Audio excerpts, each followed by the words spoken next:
안녕하세요. 오늘 우리는 아브라함의 삶을 통해서 평화를 만들고 또 하나님과 함께 걷는 예배자는 과연 어떤 모습일지 그 깊은 의미를 함께 파헤쳐 보려고 합니다. 그리고 시작하기 전에요. 오늘 우리가 나눌 이야기들은 장용훈 목사님의 설교 내용을 바탕으로 재구상했다는 점을 먼저 말씀드립니다. 이 귀한 자료를 통해 아브라함의 삶이 지금 우리에게 어떤 메시지를 던지는지 한번 자세히 들여다보겠습니다. 자, 그럼 바로 핵심 질문부터 던져볼게요. 우리는 보통 믿음을 말로 설명하고 증명하려고 하잖아요. 그런데 성경은 우리에게 이렇게 묻는 것 같아요.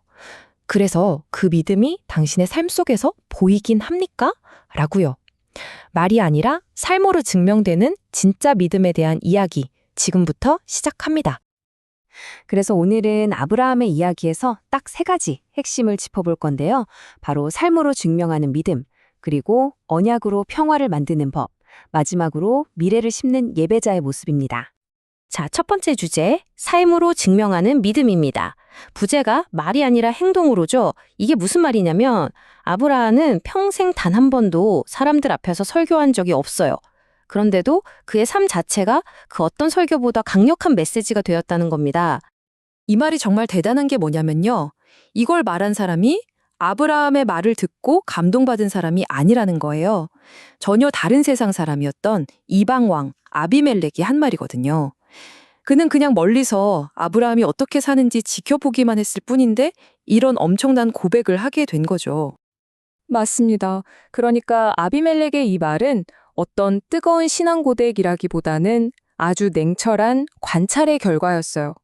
아브라함이 잘 나갈 때뿐만 아니라 실수하고 어려움을 겪는 그 모든 순간, 그 일상 하나하나에서 저 사람에겐 뭔가 보이지 않는 힘이 함께하는구나.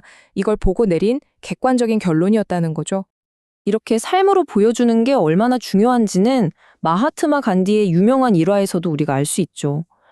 그는 예수의 가르침은 정말 존경했지만 정작 그 가르침과는 너무 다르게 사는 사람들을 보면서 기독교인이 되지는 않았다고 하잖아요. 결국 신앙은 말로 설명하는 게 아니라 삶으로 보여주는 거라는 걸 다시 한번 생각하게 됩니다. 자, 그럼 이제 두 번째 원칙으로 넘어가 볼까요?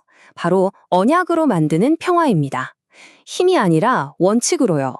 하나님과 동행하는 사람은 갈등 상황을 어떻게 풀어가는지 아브라함의 사례를 보면 정말 무릎을 탁 치게 됩니다. 그때 아브라함에게 아주 심각한 문제가 생겼어요. 아비멜렉의 종들이 아브라함이 판 우물을 그냥 힘으로 빼앗아 버린 거죠. 여러분, 물 한 방울이 귀한 사막에서 우물을 빼앗긴다는 건요, 이건 그냥 재산 다툼이 아니라 생존이 걸린 문제입니다. 이럴 때 아브라함은 어떻게 할 수 있었을까요? 두 가지 길이 있었죠.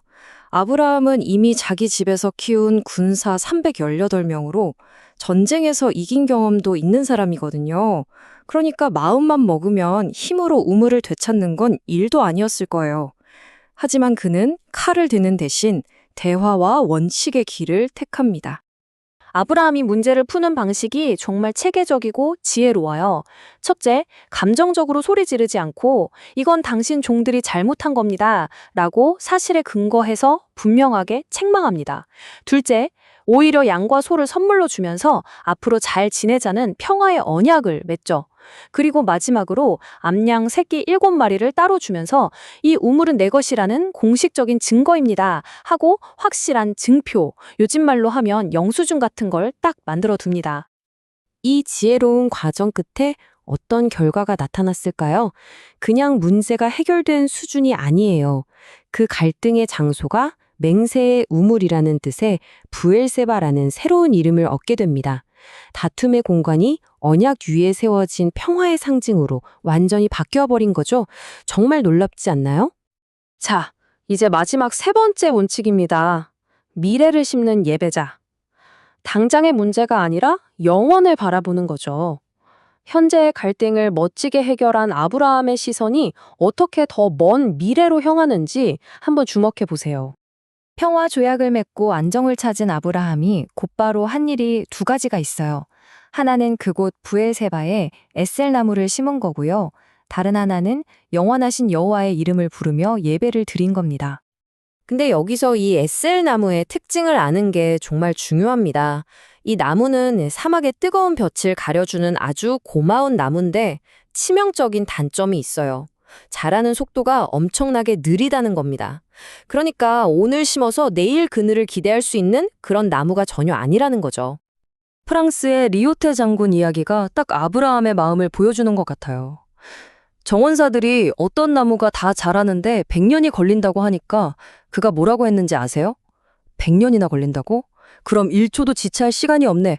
당장 오늘 오후에 심게! 라고 했대요. 오래 걸릴 일일수록 지금 당장 시작해야 한다는 거죠. 아브라함은 자기가 누릴 그늘이 아니라 먼 훗날 올 자손들과 나그네들을 위해 믿음의 나무를 심었던 겁니다. 그리고 그는 바로 그 자리에서 하나님을 영원하신 하나님, 히브리어로 엘 올람이라고 불러요. 이게 정말 흥미로운데 성경 전체에서 이 이름이 바로 여기서 처럼 등장하거든요. 왜일까요? 아브라함이 깨달은 거예요. 아비멜렉과의 약속, 즉 인간과의 약속은 언젠가 변할 수 있지만 나와 함께 하시는 하나님의 약속은 영원하다는 것을요.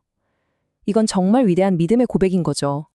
자, 그럼 오늘 살펴본 아브라함의 품격 3가지로 딱 정리해 보겠습니다. 첫째, 그는 말이 아닌 삶으로 하나님이 나와 함께 하신다는 것을 보여줬습니다. 둘째, 힘이 아니라 지혜로운 언약으로 갈등을 평화로 바꾸었습니다. 셋째, 현실에 만족하지 않고 다음 세대를 위해 믿음의 나무를 심고 영원하신 하나님을 예배했습니다. 이 모든 이야기를 통해 마지막으로 우리 스스로에게 이런 질문을 던지면서 마무리하면 좋겠습니다. 그렇다면 오늘 나의 삶, 나의 행동, 나의 믿음은 누군가에게 어떤 그늘을 만들어주고 있을까요? 우리가 오늘 심는 이 작은 믿음의 나무가 훗날 지친 세상에 시원한 쉼터가 되어주기를 바라면서 오늘 이야기 마치겠습니다.